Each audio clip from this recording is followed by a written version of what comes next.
తాజా అంశం చూస్తున్నాం. రాజధాని రైతులంతా ఇక ఒకే గొడుగు కిందకు రావాలని సీఎం చంద్రబాబు స్పష్టం చేశారు. రైతులంతా జేఏసీగా ఏర్పడితే వారితో సంప్రదిస్తూ సమస్యలు పరిష్కరిస్తామని హామీ ఇచ్చారు. దీనిపై మరింత సమాచారం మా ప్రతినిధి కృష్ణనాయుడికి తెలుసుకుందాం. కృష్ణ, రాజధాని రైతుల సమస్యల పరిష్కారానికి సీఎం ఎలాంటి కార్యాచరణ రూపొందిస్తున్నారు?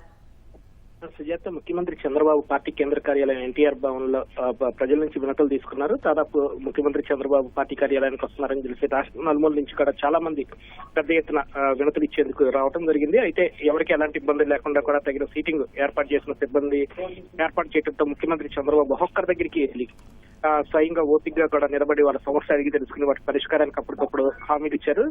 ఎక్కడికక్కడ కొన్ని తక్షణ నిర్ణయాలు తీసుకోవడంతో పాటు కొన్ని సమస్యల పరిష్కారానికి స్పష్టమైన హామీ ఇచ్చి వారిని పంపించడం జరిగింది. ఈ సందర్భంగానే ఆయన మీడియాతో ఇష్టాగోష్ఠి మాట్లాడుతూ తాజా పరిణామాలపై కీలకంగా చర్చించారు. రాష్ట్రంలో 3 ప్రాంతాల అభివృద్ధి లక్ష్యంగా తాము పనిచేస్తున్నామని చెప్పి సీఎం స్పష్టం చేశారు. పార్టీ ఏదైతే అన్ని ప్రాంతాల అభివృద్ధి కోసం 3 ప్రాంతీయ జోన్ల దిశగా ఏర్పాటు చేస్తున్నట్లు కూడా సీఎం వెల్లడించారు. అభివృద్ధి ఏ ఒక్క ప్రాంతానికి పరిమితం కాకుండా అన్ని ప్రాంతాల సమగ్ర అభివృద్ధికి కృషి చేస్తున్నామని చెప్పి కూడా వివరించారు. రాజధాని రైతులంతా కూడా ఒకే గూటి కిందకి రావాల్సిన అవసరం ఉందని చెప్పి కూడా స్వయం అభిప్రాయపడ్డారు.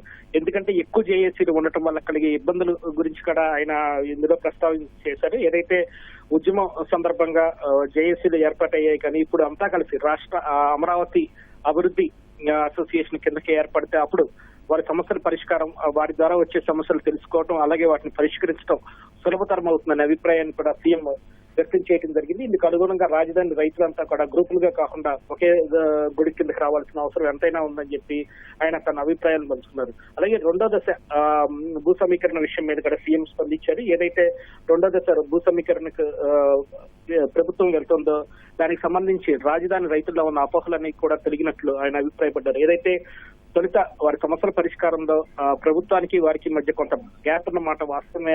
సీఎం తనతో సమావేశం అయిన తర్వాత వాటన్నిటికీ కూడా ఒక పరిష్కారం లభించిందనే అభిప్రాయాన్ని వ్యక్తం చేశారు.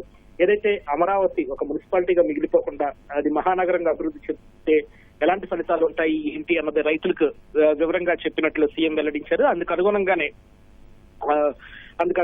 రైతులు కూడా కన్విన్స్ అయ్యి సొంత మీటింగ్ అయిన తర్వాత వాళ్ళు సంతోషం వ్యక్తం చేసిన విషయం కూడా ఆయన చెప్పడం జరిగింది. అలాగే ఏదైతే సిఆర్డీఏ పరిధిలో వివిధ ఫిర్యాదులు వస్తున్నాయో వాటిపైన కూడా సీఎం స్పందించారు. ఏదైతే భూత్యాగాలు చేస్తున్న రైతులు వివిధ పనుల మీద సిఆర్డీఏ కార్యాలయానికి కానీ లేకపోతే ప్రభుత్వ కార్యాలయానికి వెళ్ళినప్పుడు అక్కడ సిబ్బంది డబ్బులు డిమాండ్ చేయడం కానీ లేకపోతే వీరి నుంచి డబ్బులు తీసుకుని పనులు చేయటం వంటి ఫిర్యాదులు వస్తే మాత్రం తీవ్రంగా పరిణామాలు ఉంటాయని చెప్పి ఇక్కడ సీఎం హెచ్చరించడం జరిగింది. ఆ దిశగా ఇప్పటి వరకు వచ్చిన ఫిర్యాదుల మీద కూడా సమగ్ర విచారణ జరిపి కఠిన చర్యలు తీసుకోవడం వెనకాడని చెప్పి ఆయన స్పష్టమైన హెచ్చరికలు జారీ చేశారు.